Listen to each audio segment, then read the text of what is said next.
Good afternoon and welcome, everyone.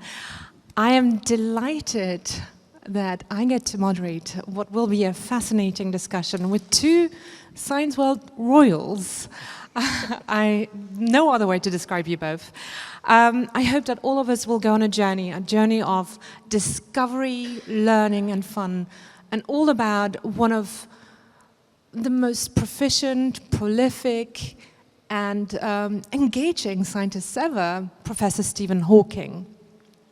We'll be exploring his life, his mind, and science he developed through some of the objects of his study. So Roger, what you've given us is this book, Stephen Hawking, Genius at Work, is an entertaining celebration of the scientist. Not only is it profoundly educational, you shine a light on Hawking's personality, his zest for life, and his great sense of humor. And because of that, and as somebody who struggled through the brief history of time several times, your book beautifully introduced me to the man behind the scientist, as well as synthesized his science in an accessible manner, which allowed for a much deeper understanding of science. So I would suggest we virtually enter Hawking's study. And yes, this is the book we were just introduced. And as you're entering Stephen's study, we have his office sign. So the connection is, at the Science Museum actually collected Stephen's office in 2021.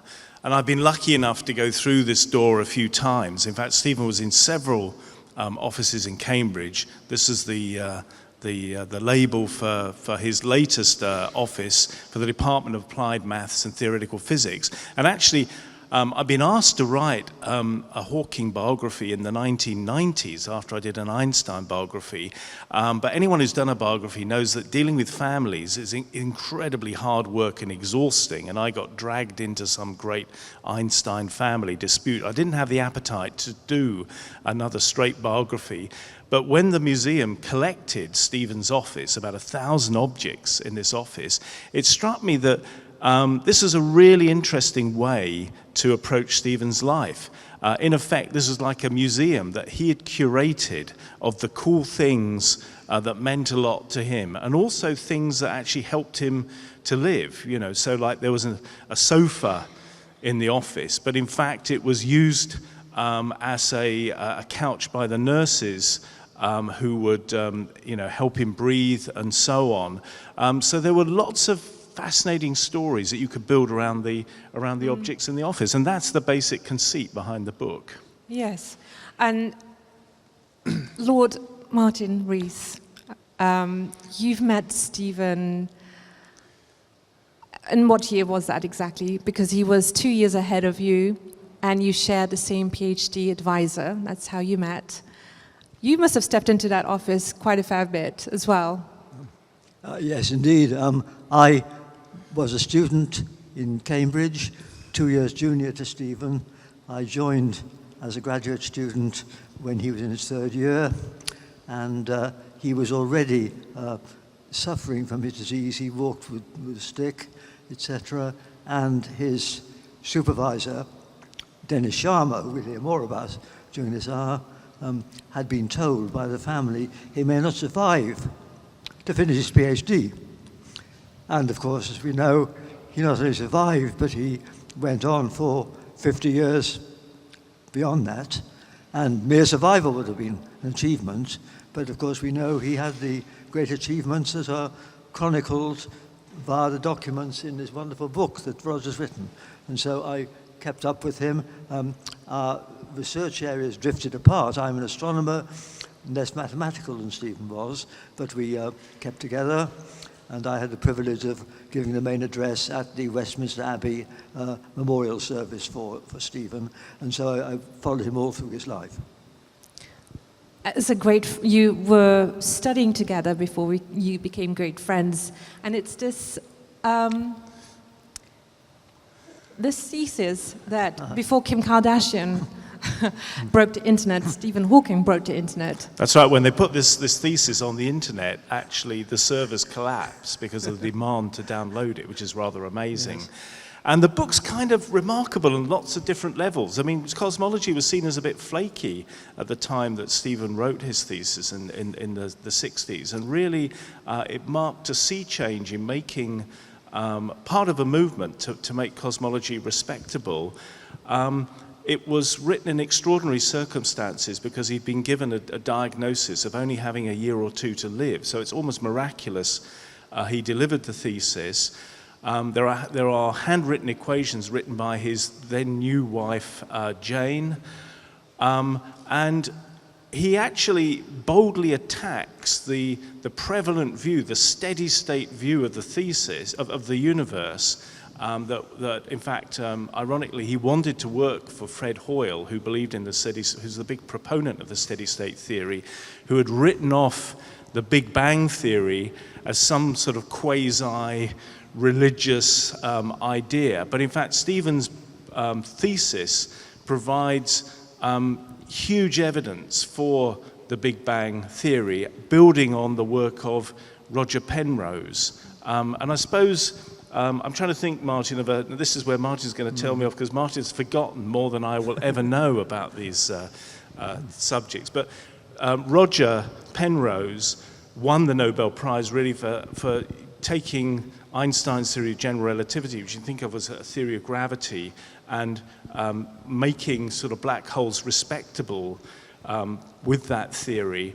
And you can think of the birth of the universe as a kind of black hole in reverse. So that's how Stephen was using Roger's ideas to show that there was a singularity where the laws of physics break down, just as there is at the part of a black hole at the start of the universe. And I think that in a nutshell is the key point. There are some subsidiary things. He predicted that you wouldn't see structure in the universe from early on, which actually proved to be wrong, although he was very much involved in the work to show that. Martin, how terribly garbled was my top-line description? Not at all, but let me amplify it a bit. Phew. I mentioned Dennis Sharma, who was the mentor of Stephen and me as another set of people working in astronomy and cosmology. And Dennis Sharma went on to Oxford to have a similar school of outstanding students.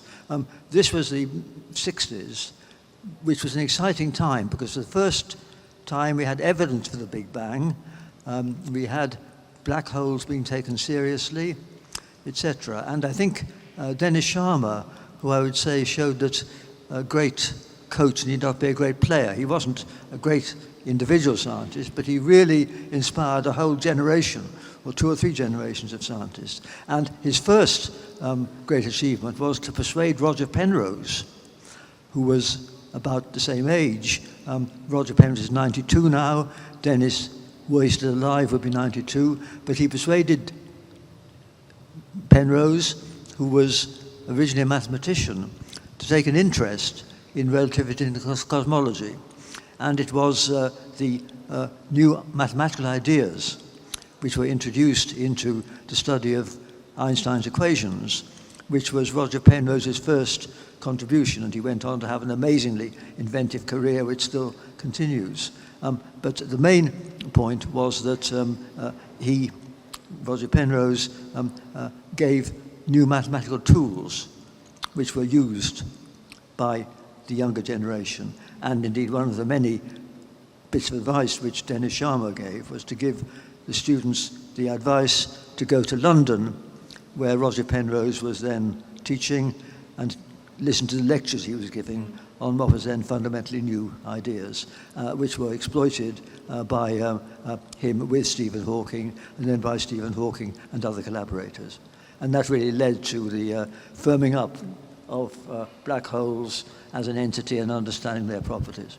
I just quickly wanted to come back to the time that Hawking was writing or trying to get this thesis together with the help of his wife. What was that? You spent a lot of time studying together. What was that time like? Was his speech already affected by then, or did that come later? His speech was somewhat affected, and then in the following few years, it became so badly affected that he needed a sort of interpreter. And if we jump forward to about 10 years, when he had an operation which destroyed his vocal cords completely, he then had to use a machine instead. And that frankly increased very much his comprehensibility. The machine, but because he was getting very frustrated that he couldn't communicate clearly. But that problem was starting when he was doing his PhD thesis. Right, and it got worse because he contracted pneumonia when he was at yes, CERN. this was that in, right? That's right. Yes, this was in 1977 or thereabouts, and then he had to have a tracheotomy for his breathing, and this destroyed his vocal cords. And thereafter, he used a machine.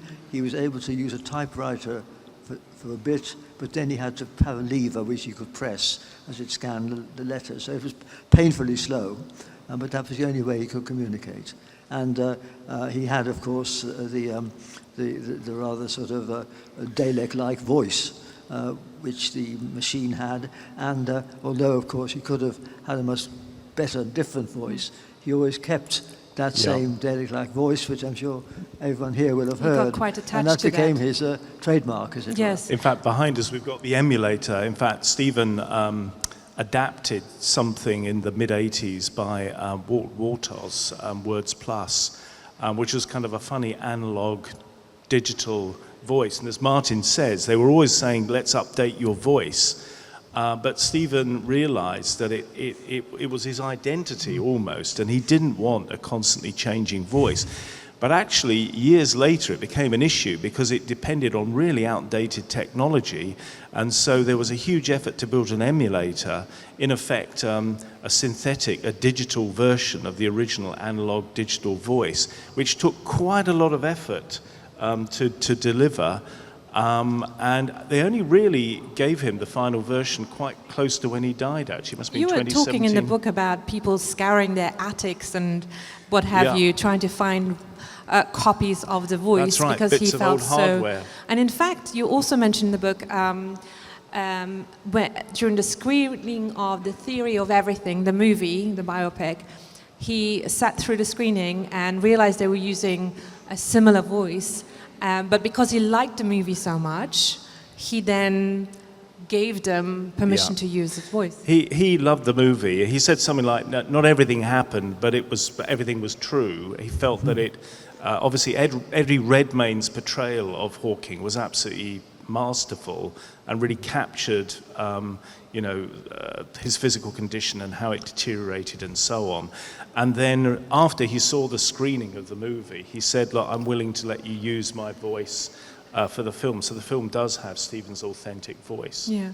What were conversations like when you were with him, when he had his voice? What was that like? Well, conversations were somewhat slow, but of course one got to understand him a bit and could perhaps predict the next word or two, but of course it was frustrating to him if you did that wrongly, because that would make it even worse. But of course he did manage to communicate, and during the late 60s, when he was starting to travel internationally, often his talks were given by someone else. He would have his overhead projector view graphs, and someone else would actually give the talk. It would be known to be his words, but to be someone else who'd do it, because his own voice would not be comprehensible to people who didn't know him. And this must be deeply frustrating.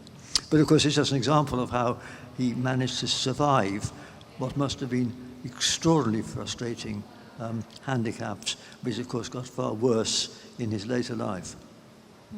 As you're reading through this brilliant book, by the way, I describe it as this perfect coffee table book, because you can flick through pages, read a couple of pages, put it back and go back to it, and it's filled with pictures and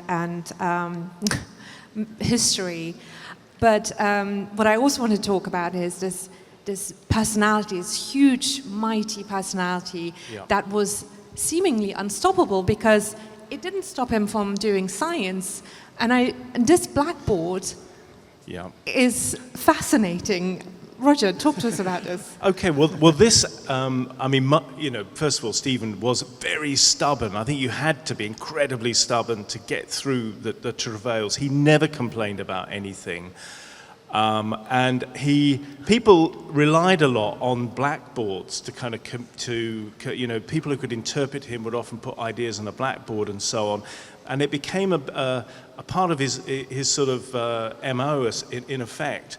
And as Martin said, it's laborious for him to talk, even with the voice synthesizer. So Kip Thorne, his great friend and another Nobel Prize winner in California, felt that helped Stephen to think geometrically and pictorially and kind of spurred him on to greater things.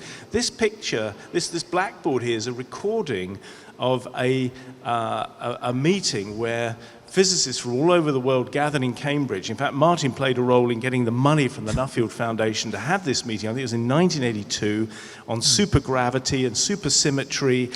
That was the hottest theory in physics at the time. They really felt they were on the verge of cracking it. And getting a theory of everything that incorporated gravity, which is still sort of an outlier to the current kind of big standard model of physics. And if you look up here, it's kind of lots of wacky in-jokes. In fact, perhaps I should stand up and show you some of the... So I remember coming to Stephen's office and thinking, what the hell is this? And he carried this blackboard, went every single office. I mean, it went through 3 offices and was still hanging up in Cambridge. This is Martin Rocek, who was Czechoslovakian, who was behind the meeting. It does work. You've got exon supergravity. I'm not sure what exon's got to do with it. Don't forget to double check your results. Lots of terrible puns and jokes here. I think this is Stephen here. It's just full of little references to characters and so on. The chess figures where it's Hawking as a king, and then there's a pawn, I think. That's right, yeah, Grisaruk and castling. These are plays on people's names with a chess analogy. Then there are these creatures. There's a mathematical object. I'm trying to remember, Martin, what's it called now? Anyway, there's various many-legged creatures, which is an in-joke. The Veilbein? Is that that's right, Veilbeins. And so on and so forth. And it's basically a bunch of overexcited physicists trying to capture some of the ideas and some of the en passes they had during the meeting. And actually, the sad thing is, Martin, didn't really get anywhere, did it? I think. The Large Hadron Collider hasn't really revealed supersymmetry. No, that's right. So it needs to be modified, and that was a disappointment. But to me, what this blackboard actually reflects is his great sense of humor. Now, I mentioned this a couple of times. I never really quite realized how funny he was and how much he liked to make fun of others. One of my favorite anecdotes from the book is when his first female student came to meet him. She doesn't quite recall her, say, Faye Dowler. Faye Dowker, that's right. Yeah, Dowker. And she had her hair shaven off. She shaved all her hair off for some. He'd met her before, but shaved her hair off. That's it's right. Best you tell that story because I'm going to bugger it up. She obviously, instantaneous communication with Stephen wasn't really possible, but you could read his expressions. And she said he had the most expressive eyebrows in physics. So she walks into his office and said his eyebrows kind of went through the top of his head. And then he said, you've had an argument. I see you've had an argument with a lawnmower. And then there was a pause because it took him about a minute to compose the rest of the sentence. And you lost, basically. So classic Hawking It was brilliant. quip. But the sense of humor, you struck me as somebody that has a great sense of humor too. I just can imagine the two of you bouncing off each other. Are there any stories that you might have that you could share with us? That's you happy sharing? I can't share any sort of snappy repartee, as it were. But it was true that he did enjoy jokes. He enjoyed going to shows and events and all that all through his life. He was a great fan of Wagner operas. He went to Beirut several times and all that. So he was someone who did have wide interests in culture,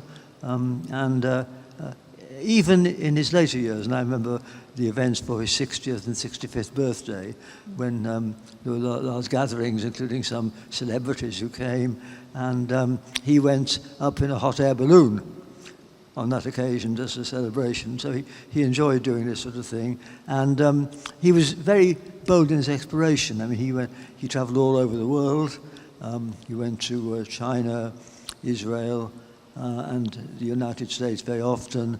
And when he was in the United States, he insisted on going down a mine to where there was a detector for dark matter at the bottom of a mine shaft, and he wanted to go down, despite obviously the difficulty given his problems of getting him down and then up again.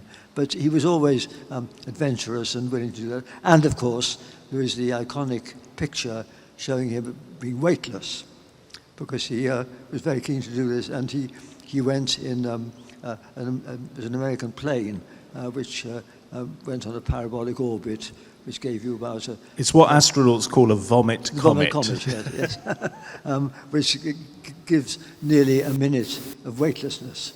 There's a lovely picture showing him floating in space in this plane, and a real smile on his face, because to escape the clutches of gravity was obviously a bigger deal for him than for most people. Yeah. And he'd signed up for a launch as well. I think he wanted to be launched on Virgin Galactic, Right. but unfortunately the first true commercial launch took place after his death, sadly. So. I mean, Stephen Hawking traveling is not like you and I, or you traveling. Stephen Hawking traveled with an entire entourage. Yes. What struck me, and again, this book is filled with great stories, was to find out that he had to have his favorite China cup for his tea, and he was very particular about his tea. That's right. In fact, there's stories of him either delaying a British Airways flight to get a cup of tea, I think it was Assam or something he loved, or as soon as he landed in California, the first thing he'd do is rush off with his entourage to the supermarket to secure supplies of decent tea. I think one of his Chinese, I think his translator gave him a kind of an amazing teapot made of tea, so you could actually brew tea from the teapot, if that makes sense. Yes, he was quite fanatical. He also was very obsessive about his spoons. There's that Private Eye spoof column, Me and My Spoon, and actually Stephen would have really been quite enthusiastic about that, because he had to have drinks administered to him, and he liked a particular deep spoon. So even so you're getting all the hot Hawking gossip here now. Yes, That's something.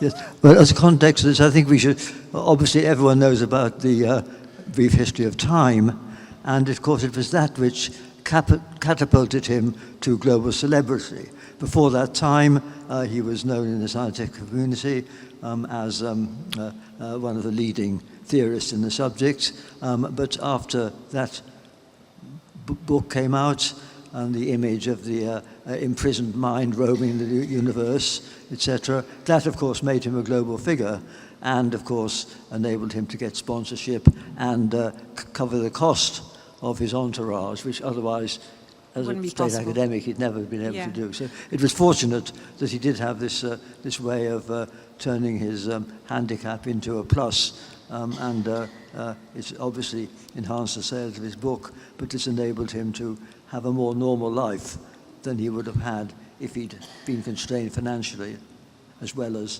physically. Yeah. And we talked about his popularity, and I'm going to quickly jump a couple of slides here to get to, hang on, this. He became a popular icon. Yeah. And from The Simpsons to The Big Bang Theory, I'm not quite sure about Star Trek. You're going to have to help me out with that. But I remember he visited rehearsals for The Big Bang Theory, and with The Simpsons, I recall him saying that he had quite a lot of bits and bobs from Simpsons in his study, but he said that a lot of people thought he was a character from The Simpsons and didn't realize he was a real scientist. No, I mean, he did several episodes of The Simpsons and The Big Bang Theory, and I was lucky for the book to talk to Bill Prady, who's the showrunner for Big Bang Theory, and Al Jean for The Simpsons. Al Jean's a mathematician, actually, and there's a great book by Simon Singh, The Science of the Maths of the Simpsons, Science of the Simpsons, I can't remember now. But there's always loads of mathematical jokes in The Simpsons. And actually, Stephen got into The Simpsons because there was a plot where Mensa takes over Springfield. And of course, it was all leading to disaster, as these things do. And they thought, well, who's going to be smarter than the smartest people in Mensa? That's if you believe in IQ, which I'm not entirely convinced about. And actually, the person they came up with was Stephen, of course, and he agreed to, do the script and so on. I think there was only one modification. He didn't want to be shown drunk in Moe's bar, but there's some great lines about him liking Homer Simpson's donut theory of the universe, and I might steal that from you. And they loved the pairing of probably the world's most stupid person, Homer Simpson, and Stephen smartest. Hawking, the smartest. And then he became a regular. And in fact, you can even see a Simpsons action figure here with all sorts of handy things. I think he did use the boxing glove on Homer Simpson. In terms of hitting people, of course, Stephen wouldn't do that, but he would occasionally run over the toes of people who annoyed him, wouldn't he, Martin? He did have a reputation for doing that, yes, in his wheelchair. Martin is laughing because he seems to recall. Yes, but of course he did have accidents. In fact, I know Graham Farmelow worried that he'd killed him because he'd been going in his wheelchair up a ramp at CERN or somewhere and it all tipped over. And there could have been a serious injury, but fortunately it wasn't. So he had obviously a slightly risky life, even doing everyday things. He had this electric wheelchair, which he used to go around the buildings and his office, and go from his office to his home, etc. But sometimes there were mishaps. Mm-hmm. Yeah, I mean, I'm going to jump quickly to the next slide. Yes, this is the one. He was very popular and attracted lots of interest from Hollywood and film companies. This one really strikes me about, not just because it's Steven Spielberg and one of the most famous movies about extraterrestrial life, but he had quite a strong opinion about that, and as you do. So. Yes. I'll give the background to the picture, then Martin could... Yes. I mean, basically... This is E.T. There was a lot of effort to turn A Brief History of Time into a kind of a non-fiction documentary or something like that. And Steven Spielberg advised Stephen on that, which is how they got to meet and how they got to meet E.T. But, Stephen was very interested in the prospects of alien life. And over to Martin, who has written extensively about this. Well, I mean, just to say that he was, as we all are, and indeed, if you are meeting people on a train or in a plane or something, well, if you don't want to talk at all, you say you're a mathematician. That'll shut them all up. But if you're happy to converse, then you say you're an astronomer, and then you'll be asked, almost certainly, the first question is, are we alone? Do aliens exist, etc.? And this is surprising. But it's not surprising, really, because what could be more fascinating? And the exciting thing is that for the very first time, we are starting to get clues to the likelihood. No one knows. I mean, there's some people who think they have been abducted by the aliens or met them. And I get letters from these people, and I say, would the aliens have made a huge effort to traverse interstellar space and then meet one or two well-known cranks, make a corn circle and go away again? It seems unlikely. And there are such people. But for that reason, I think it's only cranks who are convinced that we've already met aliens. or are sure they exist. But the origin of life is a mystery even on Earth. We understand how life has evolved by Darwinian selection from its simple beginnings to the marvelous biosphere of which we're a part.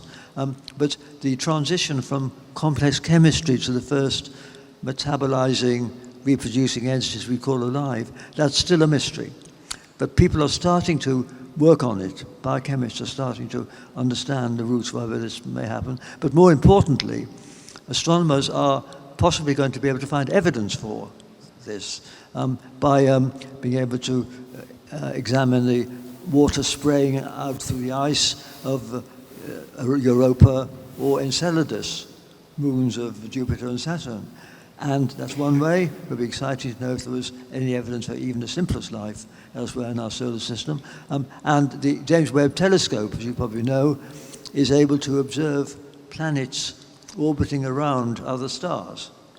And we know that most other stars are orbited by retinues of planets, just like the Sun is orbited by the Earth and the other familiar planets. And the planets are so faint, they're fainter by a factor of millions than the star they're orbiting. But with the James Webb Telescope, and with even bigger telescopes on the ground that are now being built by European astronomers, it may be possible to analyze the light from one of these exoplanets like the Earth to see if it shows any evidence for organic materials.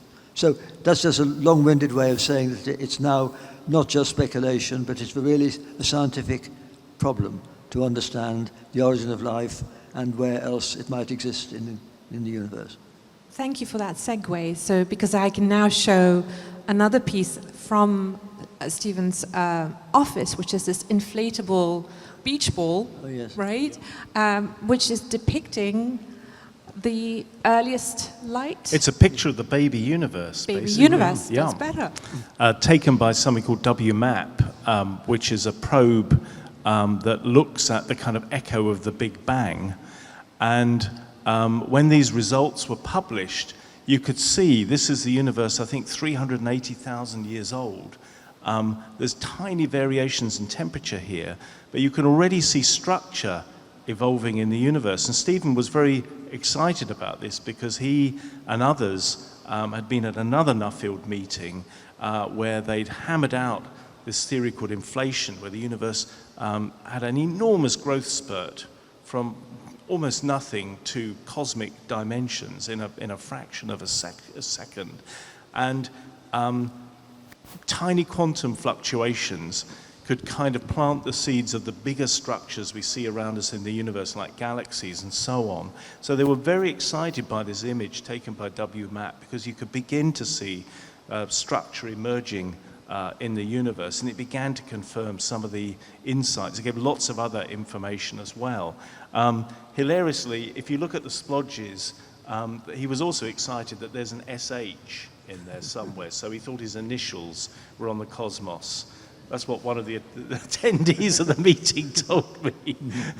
But yes, it was turned into a beach ball by NASA for a bit of fun. Stephen would give these beach balls away to kids and so on, but this did represent a kind of vindication of this very exciting meeting, which again, Martin, I don't know whether you were at that meeting, Martin. I was, yeah. Yep, so, you know, I think it's possibly one of the most important meetings in cosmology in recent decades, isn't it? Yes, yes. I mean, as you say, it may be hard to understand that, but really, you should imagine that we're inside the balloon looking out. So if you look over the whole sky, then the temperature of the radiation coming from each patch of sky is not identical. There's some which are slightly hotter, some slightly cooler, indicating that there's some bits that are slightly denser than others. And those dense bits are going to have their expansion slow down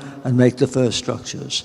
And what's been amazing in the last 20 or 30 years is that if you do computations, and of course our subject's been hugely aided by numerical simulations because we can't do experiments in the real world, we can't crash real galaxies together, but we can crash together galaxies in the virtual world of our computer and see what that universe would turn into if you let it expand for another 13 billion years. And it does seem that the properties of those fluctuations do match within 10% accuracy what's needed in order to understand the structures we see in the universe today. So we're onto something.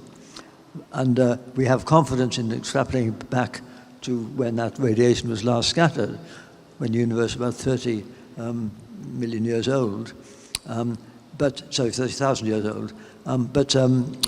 What we want to do is to understand the very, very early universe. And that's harder because we can extrapolate back to when the universe was about a millisecond old with quite a lot of confidence, because back to that time, the physical laws were in the range where we can do experiments. The temperatures were no higher than the temperatures we get inside stars, and the densities were no higher than we can get inside stars. But what we'd really like to do is to go back to what Roger called the inflationary period, which we believe was crucial in setting up the way the universe was expanding, what it was made of, and that involves extrapolating right back to when the entire universe was of microscopic size. And because we haven't a clue as to what the physics was then, and so that becomes speculative, but the aim would be to try and understand what the physics was at that very extreme era. And this is the kind of thing that Stephen works on in his later career, and there are lots of ideas. But I think it's rather disappointing, actually, how little consensus progress has been in the 40 years since then. It's 40 years since that. But everyone is trying to see if we can understand a theory which we can also validate and test in our low-energy world. I should add, the red band is the Milky Way, in case you're wondering. Yes. So Yes. that's a sort of slight distraction from the other structures there. This has all been really fascinating. I'm sure you agree. And I'm wondering if we should start over with some questions from the audience, if you have any. If not, I'm sure we have a lot more stories to hear, but I'd be very happy to take questions if anybody has some questions. Yes, please. Do we have a rowing? Yes, we do. Go. Excellent. So thanks a lot for the session. This is very, very fascinating. I had a question for Lord Rees. Since you worked with Stephen Hawking early on, was it always evident that he would become sort of the great figure that he became, or what qualities made him that way, apart from, of course, the talent that he had? Well, I mean, I think it was clear that he was especially talented, and that you could confidently predict that he would be one of the leading theoretical physicists of his generation. I think that became pretty clear. And he was already recognized in his early 30s. He was made FRS when he was 32, etc. And then when he was 34, he made probably his greatest discovery about Hawking radiation. So he was already realized as an outstanding scientist. But I think the fact that everyone's heard of him, that wasn't predictable, because that was a consequence of the contrast between the imprisoned mind and the cosmic expanses of what he was thinking about. And I think without that, without the handicap, he'd be as well known as, say, Ed Witten, who everyone agrees is the world's #1 theoretical physicist, but hardly anyone's heard of him. And so I think he'd have been closer to Ed Witten if he wasn't handicapped.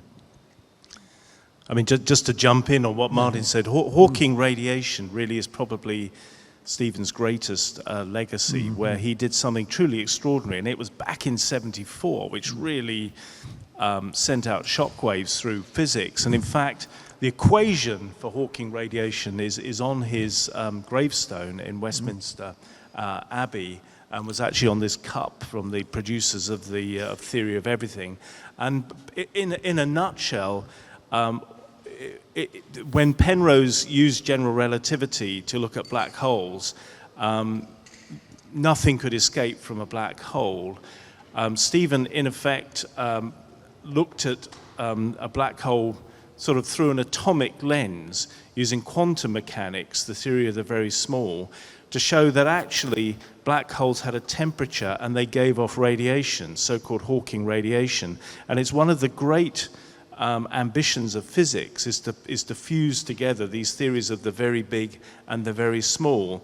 And probably his little equation here, which just relates the temperature of the black hole, h, Planck's constant, that's to do quantum mechanics, c, speed of light, 8 pi, that's to do with the spherical nature of a black hole, g, gravitation, mass, and k is Boltzmann's constant. So there's a bit of thermodynamics in there as well. So a little equation shows you, in fact, that a big black hole with a big M will have a lower temperature than a small black hole. So there'll be small black holes give you more Hawking radiation.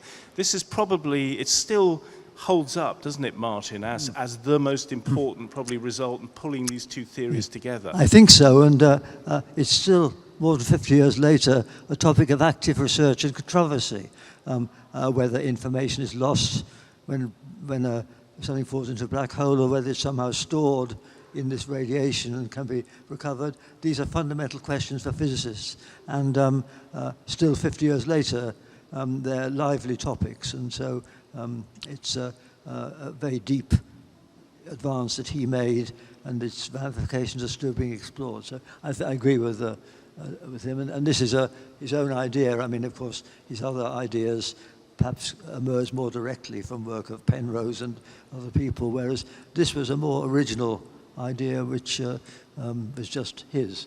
And that's Before really we jump very to the important. next question, a personal ask. My 8-year-old is at the back. Can you describe what a black hole is to an 8-year-old? I think so. Yes. Sorry. We'll ask her afterwards Yes, whether yes, she understands. Well, you probably know that if you have something which is a large mass, whether it's the moon, the earth, or the stars, they have a gravitational force and they pull things in. Suppose you had something which was like the sun, but much, much, much heavier than the sun, then it would pull things in very fast, and it would be hard to have a rocket to escape from it, because you need to fire the rocket so fast. And you get to the limit when even at the speed of light, you can't escape. So a black hole is something which is so compact, and the gravitational field around it is so strong that not even light can escape. And things that get in close get trapped and they fall in, and we don't know what happens to them. She's nodding. This She's is nodding. good. Hugh. I'm going to test her later. But there are lots of unsolved problems which you can tackle. Yeah. My husband has a question now. So, building on 8-year-olds in the audience, but a question that I wonder whether Stephen ever addressed in a public way, but if not privately, what would Stephen's answer be for what was the state of existence prior to the Big Bang? Well, I think he would have said that it's not obvious that time can be thought of as a linear progress under those conditions. There may be extra dimensions that come in string theory. As you may know, the idea is that even every point in our space is a wrapped up origami in 6 more dimensions. So the idea of 3 dimensions of space and 1 of time is too simple when we get to those things. And to answer your question more explicitly, he said that for one of his theories, the idea of asking what happened before the Big Bang is rather like asking what happens if you go north from the North Pole, that somehow things close up in a consistent way, and so time doesn't really go on indefinitely in the past. Questions at the front? Your question sort of anticipated mine. My question was about science journalism. How do you take quite complicated ideas, say, is in the brief history of time, physics in general, and what is the trick to writing it in a simple way that ordinary people can understand without spoiling the physics? It's a question for you. I mean, it's not easy. I mean, I have to say, you know, the truth is really in the mathematics, and then it's a struggle sometimes to articulate what the maths is saying. You know, it's a bit like trying to convert, you know, turn War and Peace into a haiku or something. For me, success is when I write something that someone like Martin will read and his toes won't curl too much, but people will sort of get the gist of what is going on. But it is really difficult with these highly mathematical theories, you know, and say, you know, explaining, say, Hawking radiation, you have to think of the minimum set of ideas you've got to set up. You've got to explain, you know, general relativity, a theory of gravity, quantum mechanics, theory of the very small. Again, that's very top line. Then you have to get the idea of virtual particles popping in and out of existence at the event horizon around a black hole. One of the strange consequences of quantum mechanics. It's not easy, basically. You're all looking so baffled, I'm going to shut up now. It depends on where you're coming from. If you're a scientist and you're trying to communicate to a popular audience, I can imagine it being quite difficult and challenging to explain something that is so natural to you and simplifying it. If you're a science writer like me and approaching these heavyweights and asking, you can either stick an 8-year-old in the audience and ask them, or you can imagine asking them until you understand it. You just keep asking the question, asking it from different angles. And what will happen is you're forcing them to actually rethinking what they understand as well, and then they find ways of explaining it in different ways. In fact, that's what I should have said. The answer, what I find is the very smart people are brilliant at articulating their ideas clearly, and it's often just a matter of, you know, harassing someone like Paul Martin endlessly on the phone until you come up with a, you know, with a formulation that you get and he's happy with as well. Yes. And I say two things. One is that I think it's too much to expect that you can understand these ideas with no training at all. It doesn't mean they're too difficult. For instance, if you've never learnt musical notation, it's all gobbledygook to look at a page of music, and something written in a foreign language was a little gobbledygook. But that doesn't mean it needs huge intellect to be able to read music or to speak a foreign language. But it does need some preparation. And I think that's a better analogue. In order to understand these new ideas, you've got to have some basic knowledge of science, which is more than most people have. And I would say something which is perhaps a slight heresy, which is Hall's book, A Brief History of Time, frankly was not a very clear book. And if people couldn't understand it, I think that is not necessarily the reader's fault, because I think, compared to the books by Paul Davis and other people, I think it was not a specially clearly written book. So I think we have to accept that. Yeah, I mean, I think even Stephen himself acknowledged this. He used to often say at the start of his lectures, you know, I hope you've all understood A Brief History of Time, and that would often get quite a big laugh. Yes.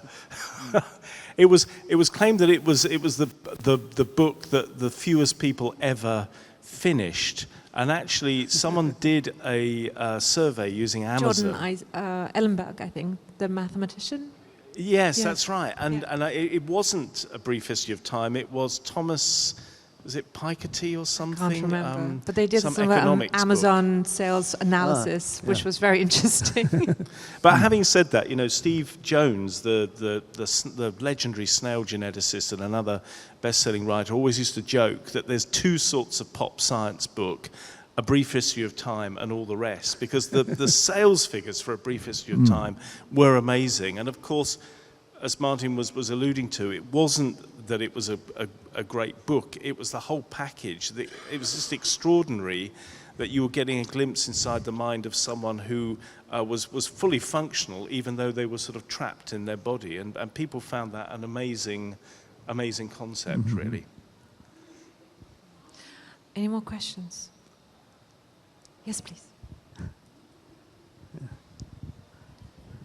I think he had a lot of strong opinions about a lot of things. And one thing is about religion. I think we haven't touched on that. And I don't know whether anything that you can share about, how or religion or a lack of belief, I guess. So yeah, anything. He had quite a few trips to the Vatican. He was, Martin can talk about the Papal Academy of Sciences more. I mean, all I would say is people often take Stephen's quote about knowing the mind of God, and it's a mistake to take that literally. I mean, he wasn't religious at all. He did find, though, if he used religious turns of phrase like that they got more attention. So I think for that reason alone, he loved them. But rather like Einstein would talk about God, it was only in the sense of understanding the universe, that sense. But the Papal Academy is quite fascinating, isn't it, yes. Martin? Yes. Well, I think it's true. He wasn't a religious believer in any sense, but I think he did accept the wonder and mystery of the universe. And I would go a bit further and say there may be aspects that our brains will never understand. So I think he was aware of that, but he wasn't a conventionally religious person. But it's true that, as Roger said, he did belong to this academy which is run by the Vatican, and I'm also a member of it. This is an academy that contains just 70 scientists from all over the world of all faiths and none. And it's sort of held within the Vatican. It's got a beautiful building, and it's slightly at arm's length from the rest of the Vatican, obviously. But it has meetings, and it does very worthwhile things. For instance, it had a meeting in 2014 on climate and environment, which was input into the papal encyclical of 2015. And the Pope got a standing ovation at the UN, and the consensus at the Paris Climate Conference of 2015 was greatly aided by that. So it can, by addressing practical issues, have a big effect because it's a global academy and it can be amplified by the Pope. But I think that is a very unusual academy, and I think Stephen's view would be that he wasn't really an adherent of any religion, and would be skeptical of those who claim to have any deep revealed truth. I think we've got time for one more question. Oh, here we are. I've got one person.